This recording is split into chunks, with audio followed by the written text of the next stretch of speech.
Major breaking news. The Minnesota Supreme Court has just issued a major ruling on so-called ghost guns, a propaganda term for privately made firearms, in a criminal case out there in the Midwest. Let's break down this important decision, and I'm happy to report it was favorable to the Second Amendment, although the facts are a little sketchy. Let's break it down. Hey folks, I'm Mark Smith, host of the Four Boxes Diner, proud American gun owner, constitutional attorney, member of the United States Supreme Court Bar, and I'm proud to say the top voice of the Second Amendment in America. Thank you, 2025 Gundies Awards. Already a huge decision by the Minnesota Supreme Court of all places in the case of the state of Minnesota versus Vagel. This is a case that asks what constitutes, for criminal law purposes under Minnesota state law, a so-called ghost gun. Meaning if you have a gun that doesn't have a serial number in the state of Minnesota, do you go to prison or not? That was the question presented here, and it's quite an interesting case. I'm happy to report that the Minnesota Supreme Court overruled and it rejected the state's arguments in all respects. Specifically, this is a case involving an individual who was in a car accident, and in the context of searching his car after the accident, they uncovered a couple guns, including a gun that there was no license for. The individual did not have a gun license, and also uncovered a AR-style weapon that had no serial number on it because it was privately made.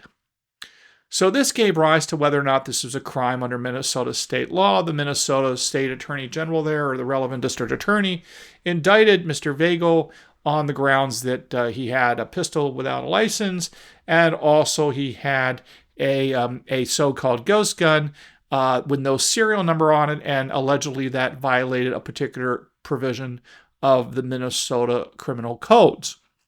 So this gave rise to a critical question of whether or not a privately made firearm with no serial number was illegal under Minnesota law. And the court today decided that when you interpreted the relevant statute, the only firearms that are required to have serial numbers in the state of Minnesota are the same firearms that are required to have serial numbers under federal law. Now, there's two relevant federal statutes here, folks, that require serial numbers to be placed on guns. One is the National Firearm Act, which requires serial numbers on NFA items. No matter who owns them, no matter who compiles them, no matter who makes them or possesses them, serial numbers have to be on certain NFA items under the federal statute of the National Firearms Act. The second category of federal serialization of firearms is the Gun Control Act. But the Gun Control Act actually only requires FFLs and people licensed in the business of selling and making firearms to put a serial number on their guns that they make. If you make a privately owned firearm that is subject to, at most, the Gun Control Act and not subject to the National Firearms Act, there's no federal requirement that a gun be serialized if you make your own gun, and it doesn't fall under the NFA.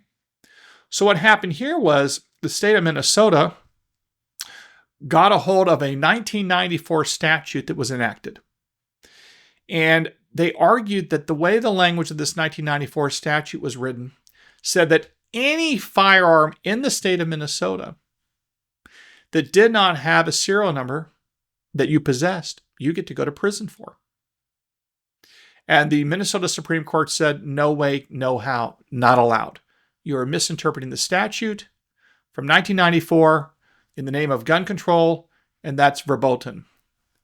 Specifically, here's how the Minnesota Supreme Court summed up the case, and then we'll break it down in more detail in one moment. Personally manufactured firearms that are not required to have serial numbers pose real dangers to public safety, and the proper regulation of such weapons is an important and complex public policy issue. Many states have regulated ghost guns through the legislative process, yet Minnesota has not yet acted. Indeed, in 2023, the legislature had before it, but did not enact, a proposed prohibition on ghost guns. In the end, the final decision on whether and how to regulate ghost guns rests with the legislature. We, the Minnesota Supreme Court, conclude that this relevant criminal section criminalizes possessing a firearm not identified by a serial number only if federal law requires that the firearm have a serial number.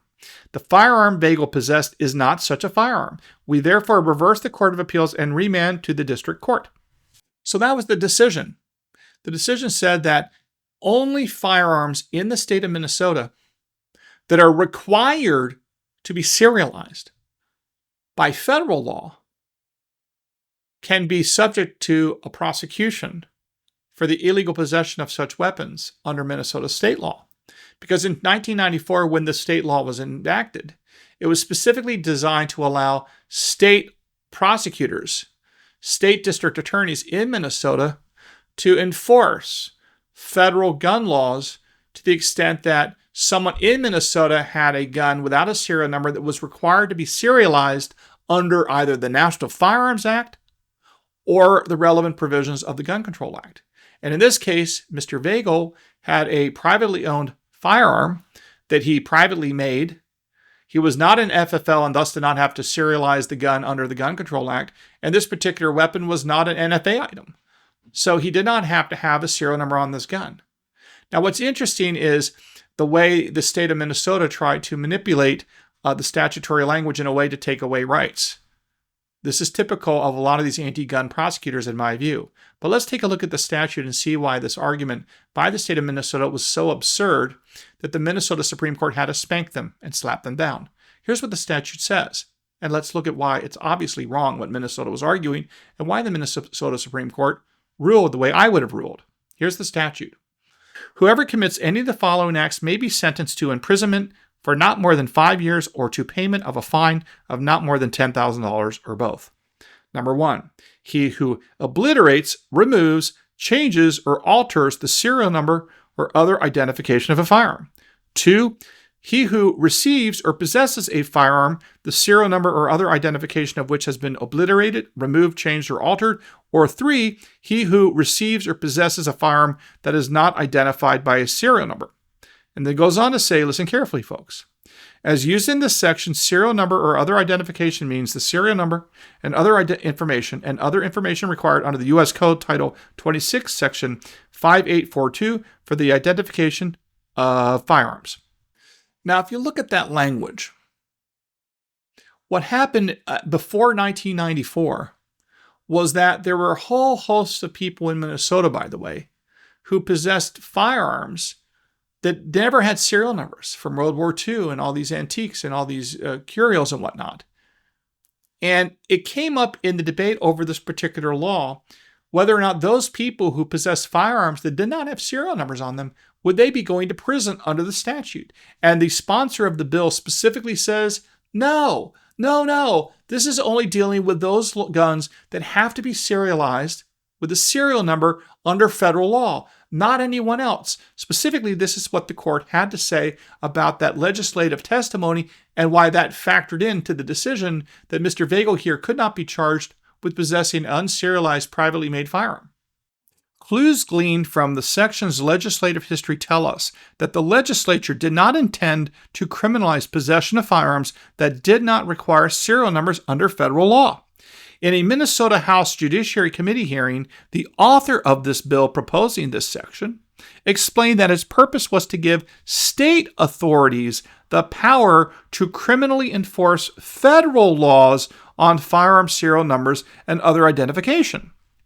Further, when asked specifically by a committee member whether the bill would impact transferring pre-1968 firearms, 1968 is when the Gun Control Act was enacted, by the way, whether the bill would impact transferring pre-1968 firearms that did not have a serial number, something the state's reading of the section today would plainly do, the author answered, no, it would not. So that was very powerful evidence. But again, if you look at the actual statute, it talks about obliterating serial numbers. It talks about you can't possess a gun with an obliterated serial number. And again, as the court said here, there is no independent law in the state of Minnesota that requires guns to have serial numbers. And if you interpret this law in a way that the state of Minnesota's prosecutors wanted, it would mean that people that own World War II era guns with no serial numbers on it, right? Because serial numbers did not become a thing in any real way for ordinary firearms until the Gun Control Act was enacted in 1968. And we know there's a whole mess of guns out there from the World War II era, from the Korean War era, and so on, with no serial numbers. And a lot of those are still in use. I mean, after all, one of the most durable goods in world history are firearms. You can touch off a round with a 50, 60-year-old firearm today. Okay? You know this as well as I do. So therefore, because Mr. Vago's gun, his privately made gun, did not have to be serialized under federal law, and there's no independent basis for it to be serialized under Minnesota law, Mr. Vago could not be charged, and the indictment against him on that particular count was dismissed and thrown out by the Minnesota Supreme Court, in this case of state of Minnesota versus Vago. Now, whether or not the Minnesota legislature, with their entire contingent of Somalis, come out of the woodwork and vote to ban so-called ghost guns without serial numbers, only time will tell. But again, I'm not in Minnesota, so you people out of Minnesota will let me know what happens out there with this particular issue. But this will likely be an impetus for the Minnesota legislators to do moronic things. I mean, remember, Tim Walz is their governor, so moronic things is not inconsistent with Minnesota anymore, unfortunately, for a whole host of reasons that I'm sure many of you in Minnesota can inform me about in the comments below. So there you have it, folks. Hope you enjoyed today's episode. Make sure you follow me on X at 4BoxesDiner for a lot more Trump-related, MAGA-related, Second Amendment, and constitutional-related information that I can get out here on the YouTube and on Rumble. And of course, don't forget to subscribe both to YouTube and Rumble here on the 4 Boxes Diner. And again, I will look forward to seeing all of you again really, really soon here at the 4 Boxes Diner. Orders up. Table 2A.